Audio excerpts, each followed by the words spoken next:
intro afterwards are separate, so don't worry about that. Okay. So, Jason, thank you so much for being here today. I really appreciate it.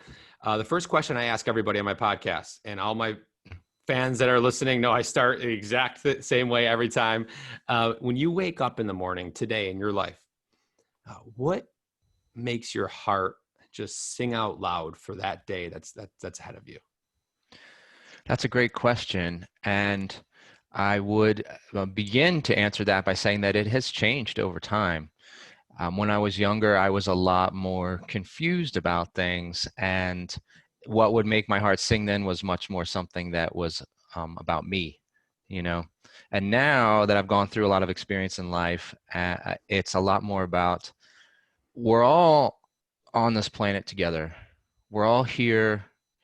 We have different maybe possible stories about what we're doing here, but really a lot deep down we don't really know.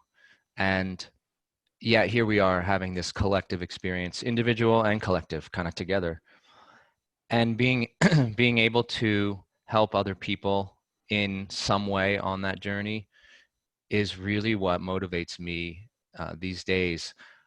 One way that I kind of say it is I know what it's like to suffer because I have been in less positive places in my life. And I also know that it's possible to change. I've done it. I've experienced it. And so offering that in whatever way I can is it's the motivator for me. It's a motivator for my business. It's a motivator for what I bring into the world and what I want to continue to bring into the world, is helping other people not have to suffer needlessly. Beautiful. So let's give my listeners a little bit of a background. I want them to know you a little bit, get to know who Jason Tollen is. So tell them where you're from, and then kind of a little background about, what brought you here today. You mentioned you went through the pretty typical selfish phase that a lot of especially males go through, right? And Yeah. then we figure something out in some way, somehow something might happen to us where we decided to change a little bit. Why don't you, I guess, give us a little story about yourself on that? Yeah. Well, I did grow up on the East Coast, grew up in Philadelphia. And so I grew up in the Northeastern mentality, which is work hard, work really hard, put in a lot of hours, go as fast as you can, give 110% all the time. And that produces a lot of really cool things. A lot of brilliant ideas and thinking comes out of that. And at the same time, it's not the most satisfying lifestyle in a lot of ways. So I ended up leaving the East Coast, moved around a few places, and ended up settling in Colorado. I live in Denver now for last 17 years or so. And also coming out of that East Coast stuff, in my particular family situation, there was a lot of kind of uncertainty, confusion at times.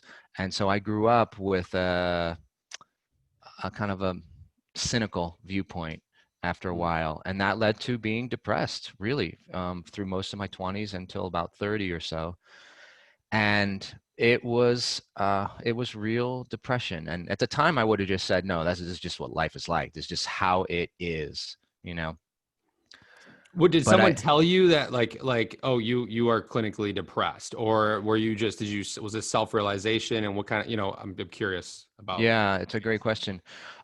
uh, on one level, yeah, people on the outside, my friends who I have a great group of friends, multiple groups of friends, and they, my closest friends would say, we just go out and do something, go to a concert, and I would just make comments that were so biting and negative, and now I can see it, but at the time I was just like feeling it. I was living it, being it.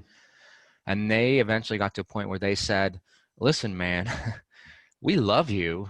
We know you and we love you. And also, we can't handle any more of what you're doing. You need help. You need help. And on another level, I knew that I was being this way. I didn't know how to stop. I didn't know how to change. Right. But I knew I was being, I was, I could see it. Not everyone felt this way. I felt that way. Not everyone felt that awful all the time and saw the negative side of everything.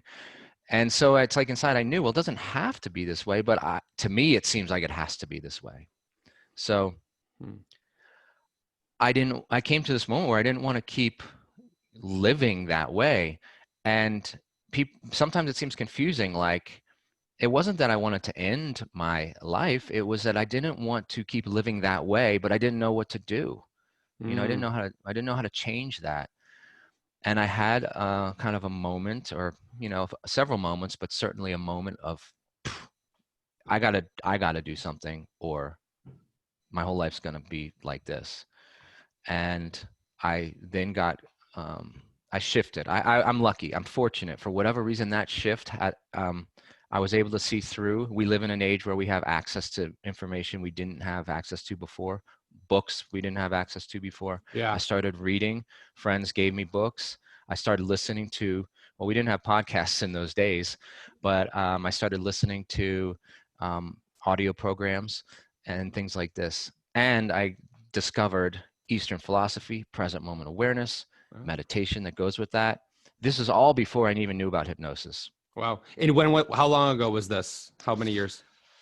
This was around 2009, 2010.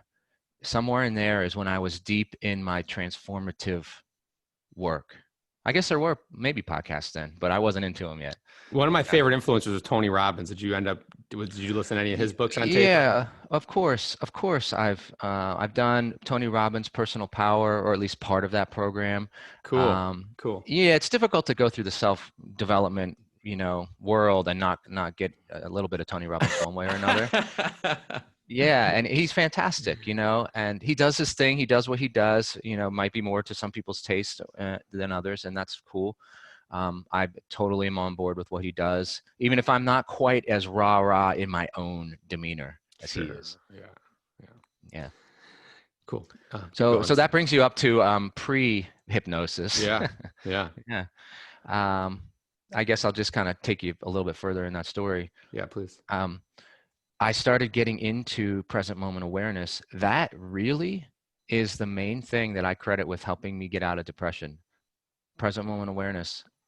Wow. And I went deep with it because I was ready to go deep. I was in a hole. I was in a bad way, and that is the tool that is reliable. You can come back to the present moment, and it's just here. And there's a lot that we can say about the present moment and any number of directions around it. One simple thing to say is it's just here. It's always here. It's not any particular way. It's not good. It's not bad. It's not happy. It's not sad. It's just here. It's like a blank canvas, and what you experience in the present moment is what you paint on that canvas. And a lot of times we feel like, well, how can I don't control my experience. It just happens, but we do have a lot more influence into our experience than we think before we learn how to do it. And that was the beginning. Meditation is a tool. It's part of the painting. It's part of a tool for how we learn to influence our present moment. And it's not the tool itself lets us do other things once we have experienced it a bunch. Sure. And so from this place, I was walking around like, whoa, I'm waking up from the Matrix, Wow. Yeah. I like imagine. literally walking around like, wait a minute, there's no the past like isn't real, like the future, it's not real, like right now in this moment, they're not real. What? Because that's where I was spending so much time in my mind and doing them in a negative kind of through a negative lens, and Yeah. that was making my present moment pretty awful. And basically one way to think about being depressed is you've got to be recurringly making your present moment pretty awful. A lot of your present moments, you're making them not so great through some mechanism or another. And that's what I had been doing. And I started to see through all this. And only after all this, I started to get my life going in a better direction, feeling better and realizing, ah, I think I have some solid foundation here that I can always rely on. I can always come back to the present moment and experience what's going on. And I was starting to not cloud it with my in here in my mind. Yeah. And then I started to, after I got through that transition, Which, by the way, I still feel like, are we ever through that those sorts of things fully? It's always like, well, I'm always aware that, you know, like you gotta maintain, you gotta meditate, or you've got to do whatever practices. You got to go to the gym to keep your body fit. Right. It's the And best analogy right there is like, yeah, like if you go to the gym for 2 months and then never go again for 2 years, you know, the results are, they're going to be gone. You're not going to say it's the same thing with our mind, right? Any kind of mind training. Uh, I love that. Like I got the biggest smile on my face when you mentioned that, you know, the present moment, which of course using meditation as the technique is what changed your perspective to a more healthier perspective yeah. on life, right? And bringing you into the present moment. What I'll let you continue and how you got into hypnosis actually before I ask you that. Oh, sure. Yeah, basically, after I had gotten through some of those darker times and had some tools with me, I the way I think of it is, once you get through your deepest work, then there's a clearing there, and it's like, well, what now? We all have like problems. We all have day-to-day little problems, but once you get through those big ones Mm, and you start feeling a little more okay with yourself, it's like, well, what now? What do I want to do now? And I used to think that something like wanting to help other people, when I was before you know, this me now, and someone else would say, I love helping other people, it makes me feel so good. What I actually thought inside was, you are lying. You are just saying that to make yourself look good, because no one actually feels that way. That's what I believed. interesting. And then I did this transformational stuff, and I started to realize, wait a minute, I think I actually want to help other people, because I know what that's like, and I've been through it, and I found a road, a bridge. Maybe, you know, it doesn't have to, I don't have to insist on that for everyone, but for some people, this can really work. Yeah. And so I was like, well, I do want to help people. And how do I get to a place where I actually feel good about that? And that was the beginning of this next road of, how do I don't even like the word give back, because that implies like this receiving and taking and then giving. It's more like, what happened before happened, and now it's time to contribute back. It's time to contribute in a new way. And then I started looking around, and I discovered hypnosis and hypnotherapy as part of my search for a new way to contribute. Mm. Yeah. Yeah. And I was looking to change careers, because my old career, it had started in, you know, when I was young, and I used to do software development in a previous career, and it was great for a while, but my heart wasn't in it after some time, and So looking for a new way. you were doing software development when you found hypnosis, Yeah. and so I'll ask you and then which fast forwards it to Mindzai, which is so cool. Like you play on Yeah. words with Mindzai Yeah. therapy. Is there what so when you talk about present moment, I want to see if there's any specific examples. Thanks for sharing how you got here and being vulnerable about your depression and stuff Sure. like that. I Sure. appreciate that. Um, what like can you give me some real life examples of maybe in the past, I don't know, 2 months where you found yourself like your mind wandering out, whether it was like hanging out with friends or on a call with a client or watching or reading a book or something where and then you know you became aware of yourself wandering too far or too far into a story you were telling yourself and then you had to bring yourself back to the present moment before you got too distracted. Can you tell me Yeah. or two? Yeah, absolutely. Well, what comes up to mind immediately isn't so much friends or working with clients, but it's what's been going on basically since March with the pandemic, and what's going on with politics at the moment. Mm-hmm. And what can happen is, it's very easy to get caught up in the news. It's very easy to get caught up in reading the next headline. And that's when I find lately, this is important for me personally, to that stuff can be, it can bring up all sorts of feelings inside. And that those feelings can put us in a disempowered state, or disempowered way of being in that moment. And yes, we want to be aware of, informed, we want to be educated, but there's a difference between knowing enough and then going past that into a place where it starts to get emotionally into us, and or we get emotionally aligned or connected with that stuff. So What I do or have been doing frequently lately is to say, in this exact moment, this exact precise moment that's happening right now, what really is the issue or troubles in my life? And when I come back and I really narrow that focus to this exact precise moment, what am I doing right now? Like right now, I'm having a conversation with you, right? Sitting in a chair, and this is what's going on. Yeah. And this is the only moment that's happening.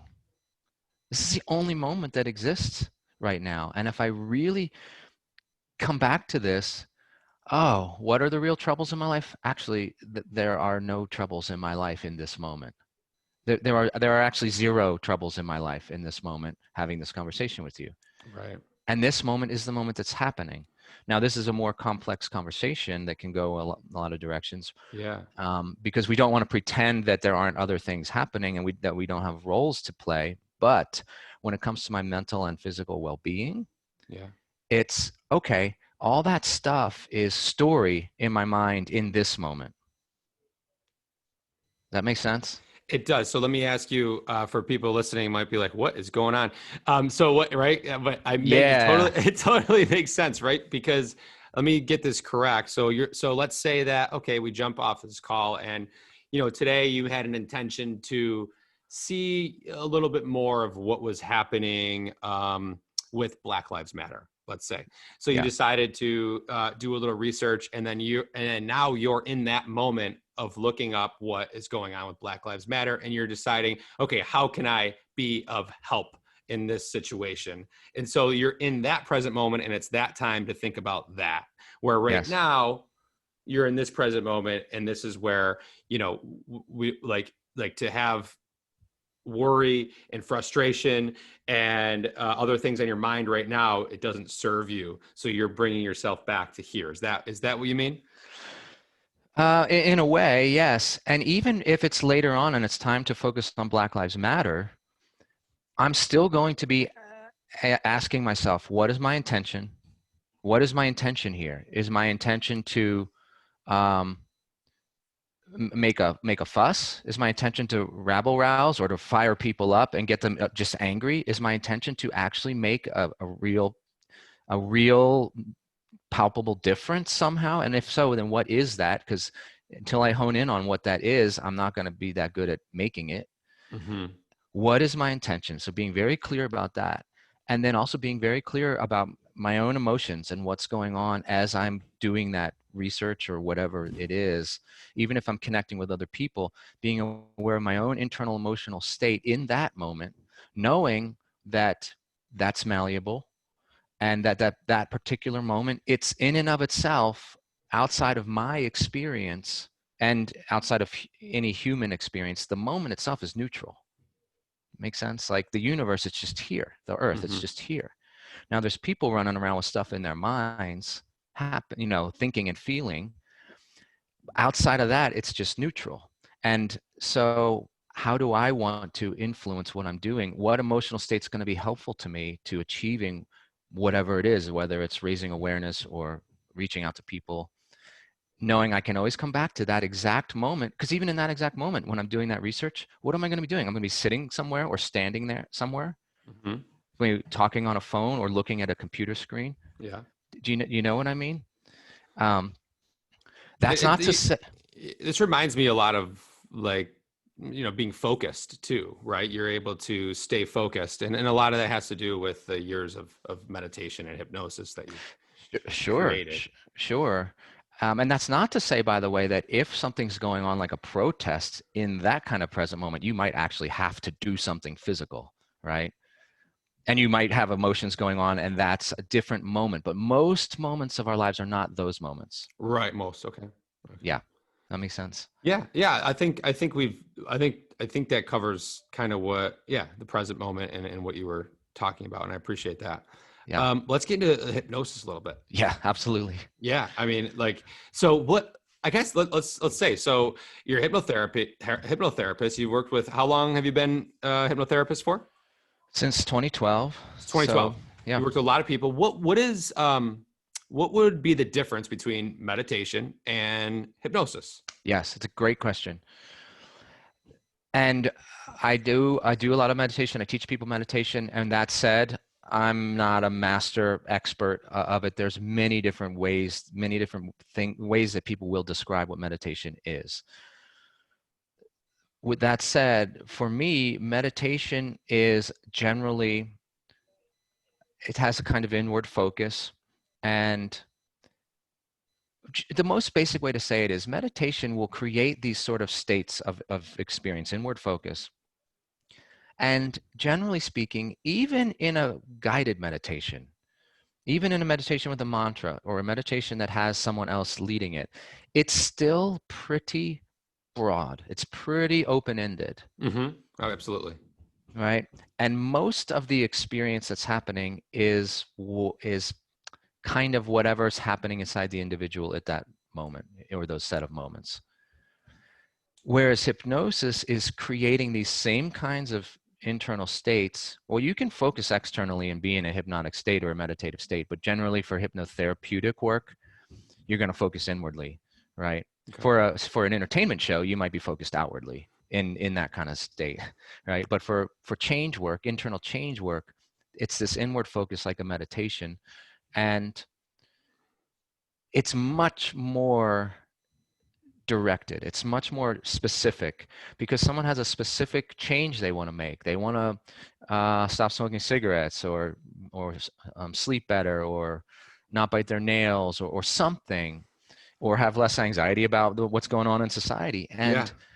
And in order to make that change happen reliably and predictably, we've got to hone in on it quicker. You know, we only have so much time to work together, and we got to hone in on it quick and then begin to help the unconscious, which is the part that's doing this stuff, make adjustments and shifts and changes. So the main difference to me is that meditation is a focus, and then you have a more open-ended kind of experience there. That said, there's course specific meditation techniques you could be Sure. using. With hypnosis, you're saying, and by the way, there's different kinds of hypnosis, different kinds of hypnotists. Some hypnotists are going to say, go inside and do whatever you need to do, right? And they're going to let the unconscious have a wider range. But for me, I find I'm more successful saying, okay, go inside, don't just do anything, do this specific thing, and now let's now let's begin to change it. So it sounds to me like that in the short is like it's meditation with a goal. I would say if that's kind of right. So because you're trying to achieve something. So which is Yes. amazing. Like so like from like and it makes sense because I got to tell you, uh, the first time I stumbled upon hypnosis, I've been trying to stop biting my nails for years. Yeah. And one thing people don't understand about biting your nails is it's not like, oh, I bite my nails. No, I'm embarrassed to point to things when I'm next to somebody because my nail is Yes. disgusting. Yes. I'm embarrassed when I start biting and I realize it when I'm in a conversation. I'm like, oh my gosh. So this is like taking up a lot of mental space in somebody's life. You might think it's not a big deal, but it really is. It's taking up a lot of mental space. So I'm like, I need to get over this. And so I YouTubed, how do I get over? And then I'm like, meditation for stop biting nails. And I came across the self-hypnosis. That was the first time I was ever introduced. Like, okay, let me try it. Did it for 3 days. I'll keep this short. I did it for 3 days straight. And no exaggeration, I stopped biting my nails, all 5 of them. I took before and after pictures, 2 weeks. I did not bite my nails at all. And then I started to again. Mm-hmm. And so I got back on, I did another hypnosis, a couple. And I definitely fell off. This was months ago, but still to this day, I have 6 of my 10 fingers that I do not touch, but I have Yes. 4 that are still being bit. That I'm like, oh, I got to get back to this or something. But I've never in my life been to this. Like I've always done all 10, right? So Yes. 6 is very powerful. So there is something to this And before I meditated for a year and a half straight every day, it didn't do anything. But when I sat down and had a goal with this, self hypnosis, it really did help, which is incredible. So I could totally understand. And you might want to break some myths here with people who are like, oh, they all think hypnosis is like this, the movies and the stages, because I've had that too. I've seen my girlfriend was an old girlfriend. on Yeah, stage, and it absolutely. was unreal. So why don't you break some of those myths for us? Yeah, sure. Well, first, I'd like to just mention and say that that's awesome. Congratulations on making that much achievement on your own. Self-hypnosis, 3 days, you did some stuff and you had a powerful, positive change in your life. That's an awesome thing. And as far as hypnosis and what some of the common things people might misunderstand out there about it, yeah, the first thing to misunderstand or to know that is happens is that Hollywood makes a lot of money by making things look like things they're not. You know, that includes people, plots, stories, explosions, all this stuff. And it also includes hypnosis. For example, a great example, this is a little bit some time ago now, but there was a movie back in the, I don't know when, called Office Space, about the guy who works in the typical Great office movie. job. Great Great movie. movie. Well, the whole plot of that movie, the premise is he goes to with his girlfriend to see a hypnotist, a hypnotherapist or a hypnotist in the very beginning of the movie, which, by the way, if anyone went on to watch Seinfeld, it's Newman is the character that played Newman is the guy that's the hypnotist. Oh. Now you go watch and you can't take it seriously because it's like, oh, it's Newman. But anyway, um, he hypnotizes the main character. And while he's hypnotized in this state of trance, nice and relaxed, you're getting more sleepy, more and more relaxed. And it's with the watch and chain, and it's all Hollywoodized. No one does it that way, anymore. And he then starts choking and he has a heart attack and falls over and dies while the patient is hypnotized. And so for the rest of the movie, he's, hey, I'm so chilled out, like he's stuck. And that right there is myth number one. You can't get stuck in hypnosis. Hypnosis is kind of like, it's like a daydream, or it's like when you're driving on the highway and you don't remember the drive, or you miss your exit, or you sit around a campfire, you stare at the campfire and you zone out for a second. You know that feeling when you're looking at the fire and then Yes, I just someone went comes up to you? camping. I had that Yes. feeling. And they come up to you and they're like, hey, Justin. And you're like, huh? And they're, like, what? Like that. That is the beginnings of a hypnotic state. That's all it is. And so you can't get stuck in that. If you were to get hypnotized and then the hypnotist goes out to lunch, you would either just fall asleep like a regular nap, or you'd wake back up. And so you can't get stuck in hypnosis. Another myth that people are worried about is, am I going to lose control of myself? Am I going to do something I don't want to do, or reveal something? And the truth is, with hypnosis, you are actually learning how to be more in control of yourself. You're learning how to access parts of your being that you didn't know how to access before, and you are in control of yourself at all times. A lot of what makes people think that, or believe that they might lose control, is seeing people in a stage show doing silly things, barking like a dog or whatnot. And what you got to understand is, in that scenario, not there's two things going on. Not only is the person hypnotized, because that's real hypnosis, they're getting them into like a daydream, and they're just saying, imagine so vividly that it will be funny to bark like a dog. What they don't realize is that the person knows at an unconscious level that they are in a stage show. They are being entertaining. They are the entertainment. And they know deep down that it is their job to be funny at that moment, at that time. So they go with it, right? And that's why the hypnotist will pick out the ones that aren't doing that so well and send them back into the crowd, Right. because he or she is looking for the people that are going to be funny. Because that's the whole point. Entertain, be funny. So they know that they are in that environment. And what are, Let me ask you, could yeah, you, like, I just out of curiosity. So I went to it. This was years ago when I was in high school. It was one of the yeah, most insane things I watched because my girlfriend was on stage doing it. And so I yeah, witnessed firsthand that it was really weird. yes, And it was a late night show. So it was very dirty. And uh-huh, she was like 17. It's just like, I look at it now, like, I don't even know if that would fly today. yeah, yeah, yeah, yeah. But, uh, could you, out of curiosity, like, is it the same type of skills, the same type of training? Like, could you go on stage and do that right now and create that experience for an audience? You know, On a hypnosis level, yes, I could do that. On a personality level, I don't enjoy being an entertainer as much as some people. I don't, I'm more of a quiet person by nature. I'm slightly more on the introverted side of the scale. So me as an individual, I don't like getting up on the stage and like wheeling and dealing and making people, telling jokes. It's just not my gig. So part of being a good stage hypnotist is having the ability to get up there and run the event. You're the MC. Yeah. And so, yeah, hypnotically, I could do all those things.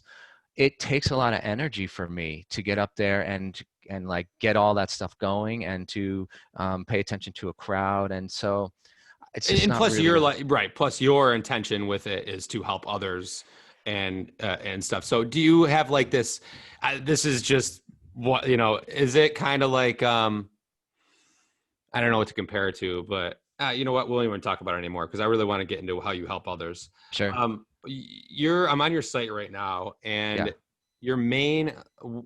What is like, what's the top one or two things that you help people with, and they walk out like after however many times with you, and they're just like, thank you so much, my anxiety went down, or I'm stopped smoking, or I have less stress. I mean, what is like the top two or three things you see? Yeah, that's a great question, and that changes over time. I don't know exactly why it comes in waves and batches, but Oh, um, interesting. yeah, it is. I will say, since the pandemic has begun, I've helped more people stop smoking probably in the last 2 or 3 years combined. And it Wow. took me a while to connect that maybe it has something to do with the pandemic, but because it's a respiratory thing. So I think there might be some of that in the back of some people's minds. But also, it could just be there's more time. People are reflecting and cleaning up their lives a bit. Ah. Um, so I help people stop smoking, and that happens as a single session. They walk out, the need for a cigarette's gone. It's easy and it's painless. And the part of them that was wanting to smoke so intensely changes and makes adjustments. Yeah, it's Wait, wild. what, like one session, and what percentage of people take one session and they're able to kick this habit? That's a good question too. It's not 100. There's no way it's every single person, right? No, no, no, no. It's not. With that said, though, my skills have gotten better, and I've gotten clearer about what I'm doing. I've been doing this for a while now, and I didn't in the beginning. I didn't reach out and follow up with people, so I didn't know. And but now I reach out and follow up with every single person, and I would say it's probably in the 70 to 80% range. So like smoking, it's a big deal, right? So smoking, because health wise, and people that usually smoke don't even want to, is probably like 2% of people that actually smoke. They're like, yeah, I don't want to quit. I enjoy it. Yeah. Right. I mean, that's safe Yeah, to yeah, yeah. assume. Most smokers will tell you they want to quit if you ask them. Right. So, and then you go online, you look up, and it's like, oh, patch, gum. My one of my business partners, he's a cigarette smoker. He just had twins, so he's like, I gotta stop. So he's like, gums. He's been using gum like crazy, right?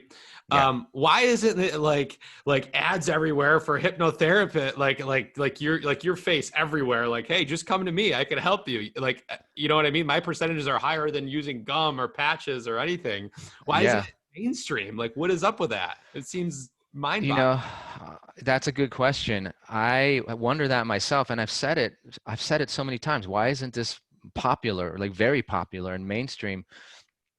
A lot of it has to do with Hollywood and the movies. And if you look back over time, there's Hollywood wants it to be mysterious because it's a powerful thing for them. And also, the history of hypnosis is there's a lot of reasons. Freud comes to my mind. Freud himself was a hypnotist at one point, Okay. but he wasn't a very good hypnotist, and he was a bit weird. He was a bit weird, and that just he didn't have great results with it. Also, the whole field of unconscious exploration was in its infancy at that time, and Yeah. Freud had some weird ideas, most of which turned out to be inaccurate. And but he is the father of modern psychotherapy. He sent it the direction that it went, and he basically proclaimed modern psychotherapy, modern therapy and healing shall not include hypnosis. So that's part of it. Um, I think it is becoming more and more mainstream, more and more popular. Yeah. Um, yeah, and at the same time, maybe people like myself who do it, I don't go out and put myself on a billboard, you know? Right, right, right. You know, I think about it once in a while. Maybe there'll come a time where I do that. Um, Sure. and so I think it is getting more well known, and at the same time, it's like it's an unusual thing. It has an interesting story in Sure. our culture that makes some people, a lot of people, hesitate. Yeah, it's just so interesting. And what about like fears? I feel like a lot of people I talk to through this podcast and fans and people who reach out to me, like there's a lot of fears that people have, you know, fear of the unknown, fear of not being able to control something, fear of heights, fear of Yes. spiders, you know, like Yes. are these do you say you cure them or manage them with hypnotherapy? You know, I don't say that I cure anything. I help people make changes inside themselves. I basically create the ideal conditions for them to change themselves because they know that fear of spiders is not appropriate. Yes, you want to have a little bit of intelligent caution because some spiders can be dangerous, but that's only necessary in those actual moments if you happen to be near one. Most of the time, it's this whole present moment thing. 99.99% of people's present moments are not those moments.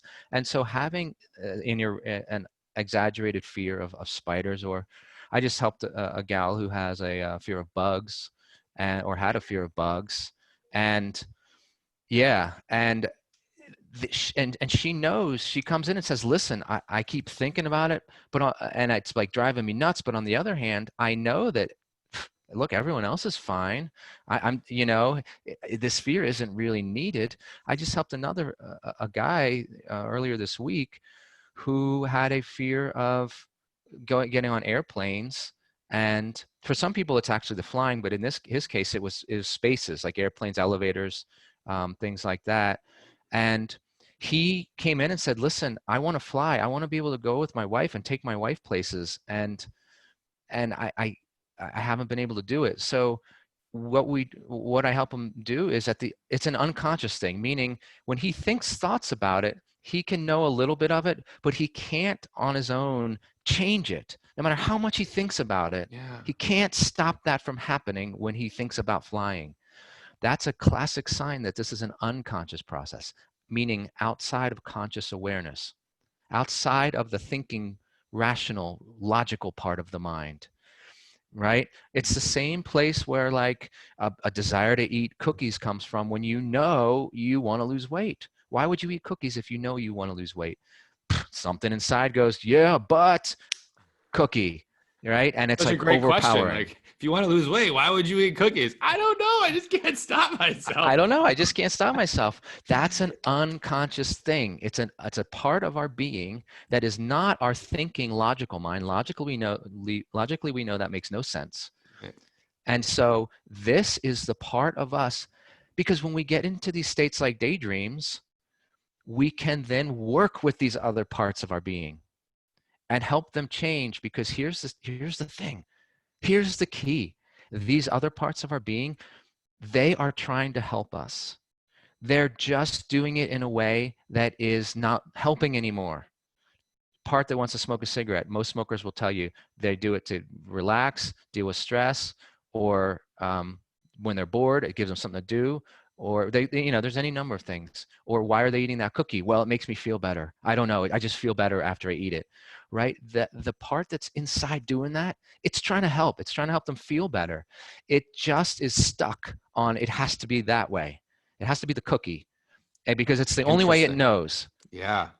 And with hypnosis, we can help it update and make changes in it. And it wants to. It wants to help.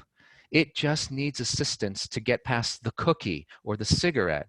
Because as the person has grown, when they were young, the cookie might have been fine. The cigarette, not such a big deal when you're younger, maybe. I mean, it turns into a bigger deal later, you know? Yeah. And now here they are later in life saying, oh man, I picked up this habit. I didn't want it. I got this habit of eating cookies or whatever. And now it's having these negative influences in my life. So How this do is I what I get rid of really that? like. Yeah, and what's really cool about hypnosis is it's so easy to, you just mentioned habits, right? So let's just take up smoking, for example. It's so easy to say, okay, today I'm just going to stop smoking when I wake up tomorrow morning, right? Yeah.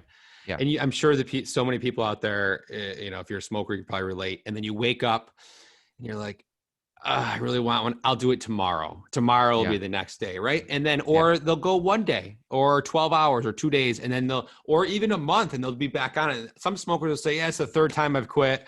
So and this is just them, for example. It's the same thing with losing weight. It's the same thing with, I don't know, whatever else there is out there, fears. And for what's cool about hypnosis is I think it like creates, like it allows you to open, you said it earlier, like you open up this whole new space to allow for a different habit, Yeah. for a healthier habit. And then it's easier to stick with it after Yes. that's opened up. Yes. And that's where that foundation comes in, to be able to stick with it more. And I think that's why I think that opening up and breaking it open. What are some steps that you take when you have a client sitting with you? Like you sit them down and you say, close your eyes, 1, 2, 3, 5, 7, 10. We're going to go deeper. We're going to go deeper. Like how, just curious, walk us through a little process you do. Yeah. Well, I'm going to first talk with them before we do that 1, 2, 3, any of that stuff, because I want to know how they see things. I want to know how their conscious mind is experiencing things. Now, it may be accurate or maybe slightly inaccurate about what the unconscious is actually doing, but that's okay. I want to know what their conscious mind is perceiving.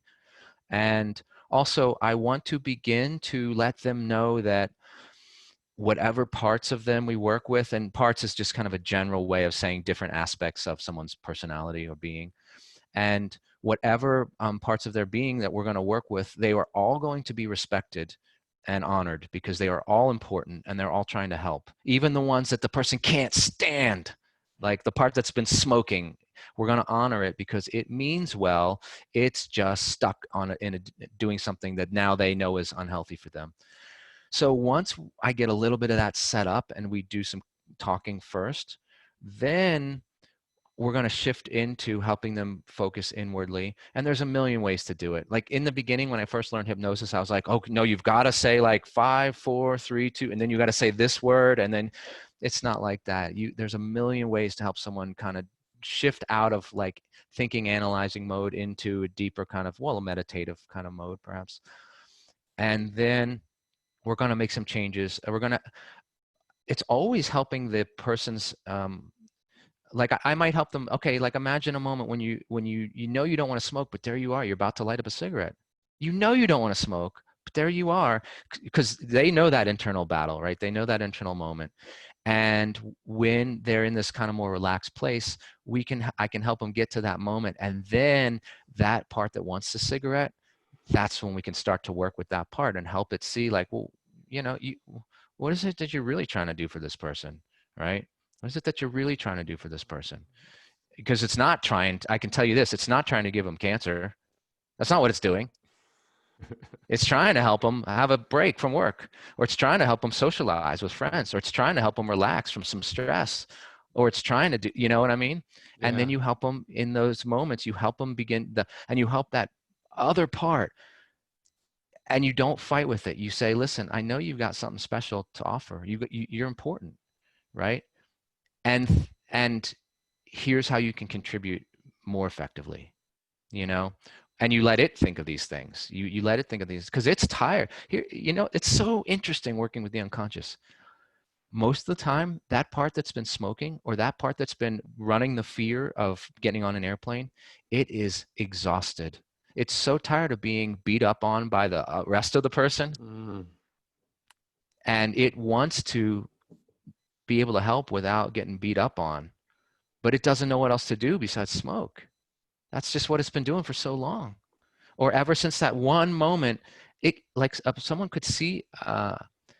There's a case where someone actually, a kid in his teens, saw someone else on an airplane having a panic moment, and he inside started to empathize with that person. Gosh, what would it be like to feel like that scared? And then he developed a phobia of flying, you know? just from that.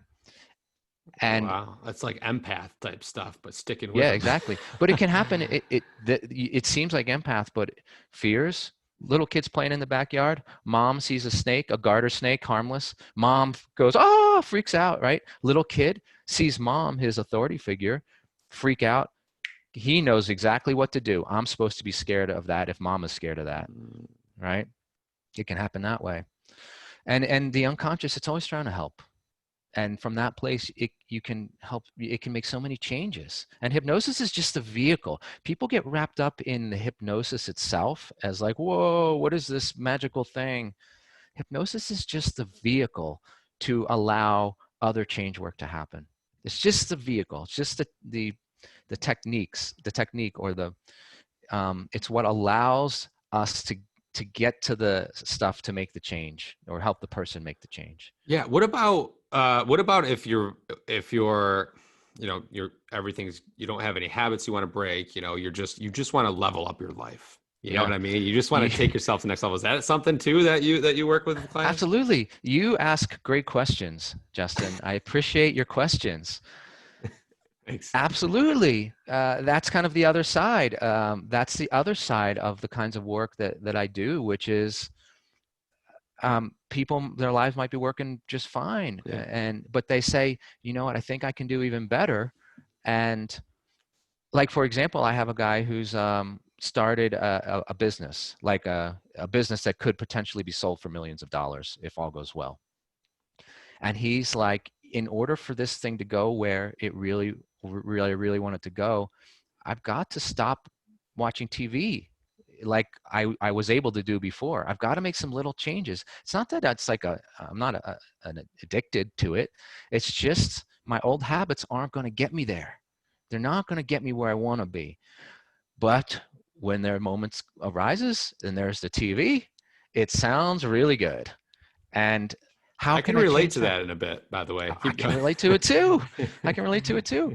And or whatever it is. I have other clients who want to be better with money. You know, why do I struggle with money? Mm. Um, or I want to be a higher performer at work. I want to make better relationships. I want to be more comfortable when I'm talking to people that I perceive to be higher than me in the Ah, company. ah, All these kinds of things. yeah, cool. And they're, because it's unconscious. Think logically, I know this shouldn't be a big deal, but when it happens in the moment, my body does something different. That's it. And so with hypnosis, same thing. We can get the person into this nice kind of place where we can access these parts of their being and help them make changes, because those parts of their being think they're helping by stopping them from being comfortable. They think they're trying to keep them safe, or that there's danger there or something. You know, it could be a lot of things. And with hypnosis, we can help them change so that they actually feel really good when they talk to someone who's higher Wow. than them in the company tree, or when it's time to, when you think about the business and this task to do, like now is time to work on my marketing plan or my business plan. And the TV, instead of becoming a magnet towards the TV, you unconsciously help it shift so that the TV represents everything about that, everything that you don't like about, it represents all the negative stuff about what your business could might not be if you don't do certain things. And Yeah. so the TV actually becomes like a magnet that repels you away from it, and you start doing other stuff that you say. And then during hypnosis, during the session, we work on it and we put it in there. Not only does the TV repel you, but it also repels you away, and you go towards your marketing plan. You go towards your computer and you start on the marketing plan. And I got lots of clients in those kind of situations too. That's super cool. I mean, it sounds like you should be at you know, a company with 500 employees and 200 of them are salespeople, and you're just one by one, session after session after session. Then they come in a week later, session after session, and just like leveling up their Yeah, performance one by one. Like that's incredible. That's so cool that yeah, that's yeah, possible. The thing that with meditation, um, with corporations and companies, it's you know, allowing people like a quick 2 minute, like a 2 minute meditation before a meeting is something I talk about and push, right? So yeah, just focusing on your breath, balancing yourself from the nervousness to your calm and just finding more balance by focusing for 2 minutes on your breath and breathing, and then walking in there so that you're a lot more calm and a lot more, open-minded when you walk into an important meeting. So I Absolutely. can see the similarities. It's really like that's really cool, between the two kind of things and how they interweave with each other. What does your practice look like today, by the way, your meditation practice? My meditation practice is it's several times a week, and I used to be more like every day with it, but now it's more like 3 times a week, Mhm. give or take, and I will sit for anywhere from 10 to 20 minutes. 20 minutes is sort of my favorite amount of time. 10 minutes is like, if I didn't plan well. um, It's so funny. Like this is what you just said is exactly what I would say. Like if I wake up early enough because my kids are getting up, I have like a 10 minute, right? But if I get up yeah. earlier, they're sleep. 20 minutes is that sweet spot. 20 to 25. Yes, yes, because I find the mind, it does different things between the 10-minute and the 20-minute mark than it does between the 0 and the 10-minute mark. Totally, totally. Yes, yes, and so that just reconnecting. It's like taking batting practice, maybe. Do you have to take batting practice every day? Well, you can maybe get by if you don't do a day sometimes here or there. But are you going to be better when you get up to the plate if you take batting practice on a regular basis? Yeah, of course. And meditation is sort of like it sharpens the sword, which is a weird metaphor, maybe a little aggressive, but it helps me be sharper um, Totally. all the rest of the time, and it helps me back to what we were talking about in the beginning of this conversation, the present moment. It helps me be able to return to the present more Right. quickly and realize what is going on right now, what's happening in reality around me, in my immediate environment, and what's happening inside me, and is that something I want? Is that a useful experience to be happening? Yeah, Jason, that's beautifully said because to stress for those listening, you don't there's nothing you're trying to achieve when you meditate. So what Jason said is right on point because you're not meditating to learn people's names better. You're not meditating to create a company for millions of dollars. It's not like why you're meditating to be in the present moment and be what you said, more aware of your perspective of things, more aware of how you're feeling, more aware of how you're speaking, more aware of everything. And that's what you're doing, cultivating that muscle when you meditate. Yes, yes. The And then, closest I come to a goal with meditation is the closest I'll come is I'll say the reason I meditate is because I know what life is like when I don't meditate, right? And ooh, I I just I like just that. I just leave it at that. Shit, that's good, Jason. All Yeah. these all these conversations, all these books I've read, I haven't heard anything as something that was like boom, like that was Yeah. great. Jeez. Yeah. Yeah. The reason I meditate is because I know what life is like when I don't meditate. I mean, that's just simply put. I'm sure people have said that in one way or another, but simply put like that was cool. I might have to steal that from you, man, because Yeah. that's so true. Please do. I Because the goal is Yeah. to help people. Yeah. Well, yeah. And it affects people around you too. So to relate to that, the other day I didn't have like I woke up late and my kids, the day got ahead of me right away, and so I didn't meditate. This was like I don't know 2 weeks ago, and that day my kids had a bad day, whatever you want to call bad. They were more cranky than normal. Yeah. I had a fight with my wife, and I literally look at her at like noon, and I'm like, babe, all this is happening because I didn't meditate this morning. I didn't, right? Yeah. So, Yeah. Yeah. like I Yeah. know what life's like when I don't meditate, and whether that's true or not. Well, it was funny, It's and it reminded me of that. sure, sure. It's a pointer. It's a pointer in the general helpful direction. Yeah, I love it. I love it.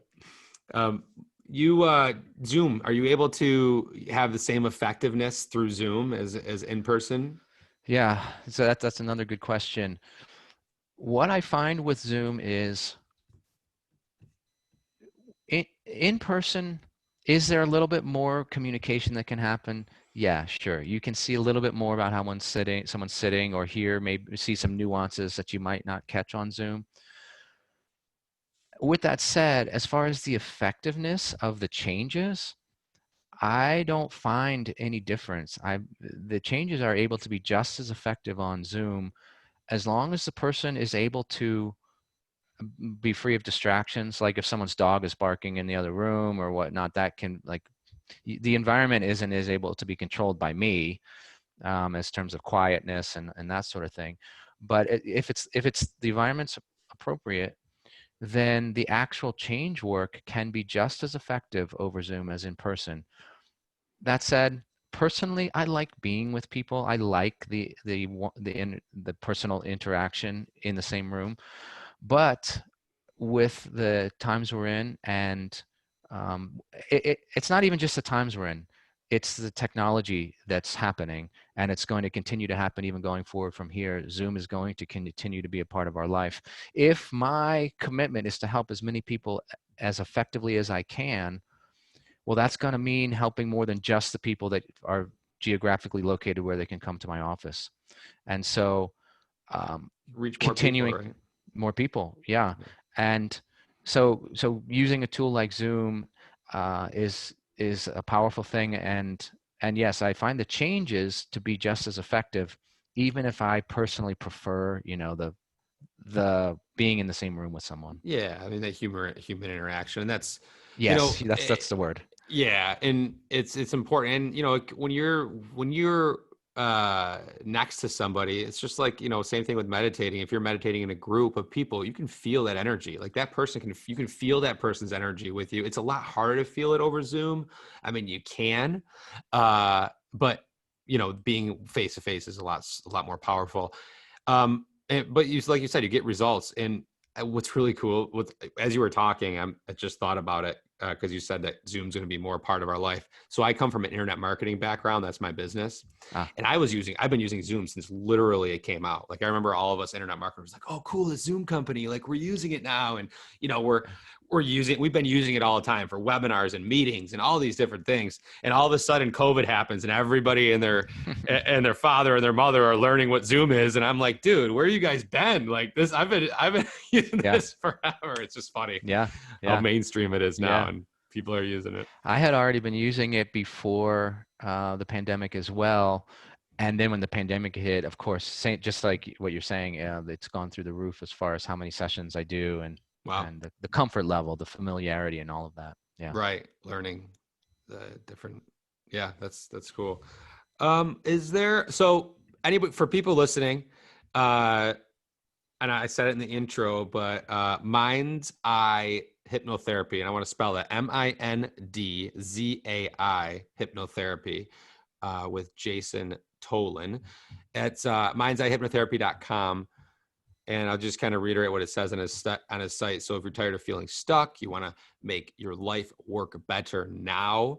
You want to change your thoughts, change your life. Everything we talked about, or anything we talked about in this podcast, you could call anytime for a 15-minute phone strategy session to see where you're at, or and what you're looking to accomplish. Or you can schedule it right on there. There's a big orange button that says schedule strategy session. Yeah. Um, Yeah. And that strategy session, that's basically just a kind of a just discovery call. You get to ask questions, and I get to learn a little bit about where you're at so that I can get a sense of if you're a good fit, what you're looking to do is a good fit for what I do and what hypnosis can help people with. And yeah, and that call is free, and it's real easy. Yeah, awesome. Is there anything else, Jason, that we didn't talk about that you wanted to, before I ask you my final couple questions, that you wanted to touch on?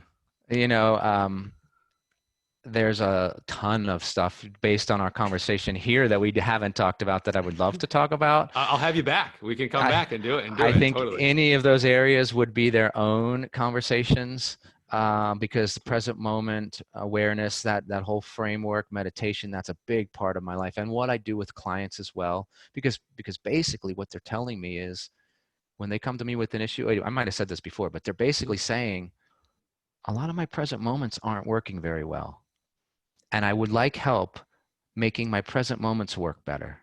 They don't think of it that way, but that's what they're saying. And then I use hypnosis to help them make their present moments work better.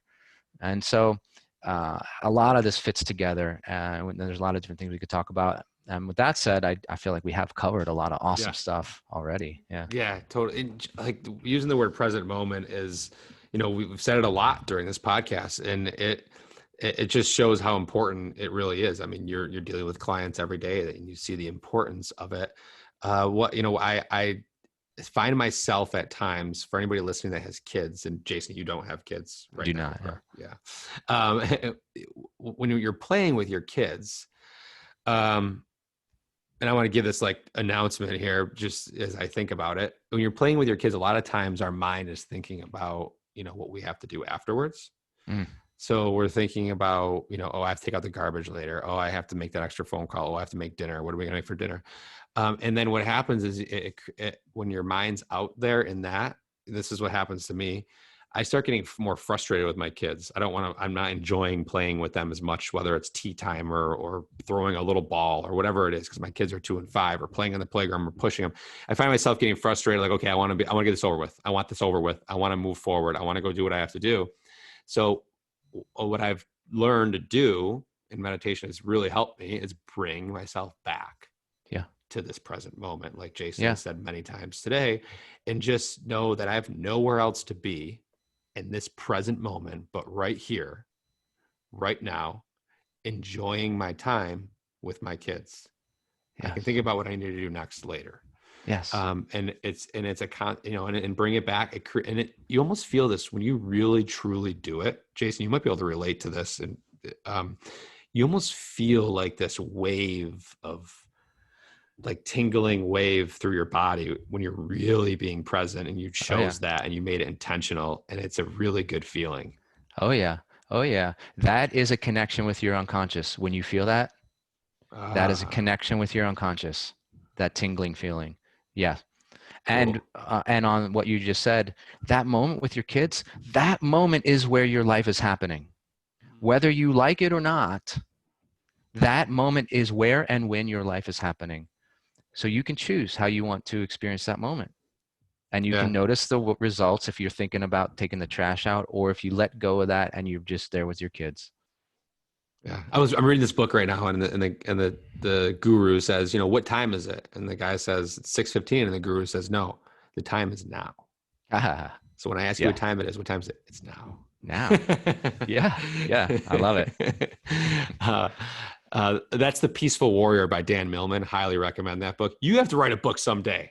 When's your book coming out, Jason? You know, you're not the first person that has said that to me. And every time someone says that, it nudges me a little bit further. And I have a feeling that is going to happen. I Cool. don't know exactly when, but it's it's great to share these things and then get feedback that, oh yeah, this is good stuff. Yeah. Well, if you ever, I love reading. I'm an avid reader now. So if you do decide, and we're still connected in some way, I will proofread your book and give you any kind of feedback I possibly Yes. can provide. I'd love Yes. to.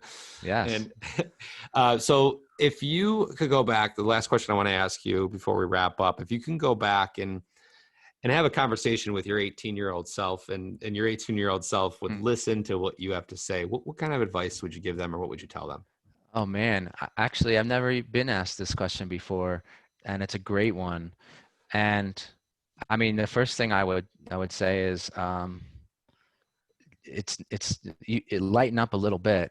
It's not so serious. Every moment is not so serious, and what you're thinking in your mind is not all there is to the experience of life. Took me a long time beyond that, and I would tell that younger me, your logical, conscious thinking brain, your reasoning, rational mind, it is not the only tool available to you. And further, it is only a tool that it can only do certain things. So if you insist on using that tool to do things it's not meant for, you're going to find yourself frustrated, and it will try to do them. It will try to do those things because it thinks it can do, lots of things. If you insist on using that tool, like for example, to find happiness, if you insist on using the logical mind to find happiness, to reason your way to happiness, you'll continue to be frustrated. And there are other ways to do that. and they're available to you, and you don't have to stay with what hasn't been working. Love it. Something like that. Yeah, it's all great. I love it. Thank you, Jason, so much for sharing your wisdom, your knowledge, and being on here and taking the time today. I appreciate it. Thank you. You're very welcome, Justin. It's been a pleasure to talk with you, and I appreciate you having me on. Sweet. Boop. Oh wait.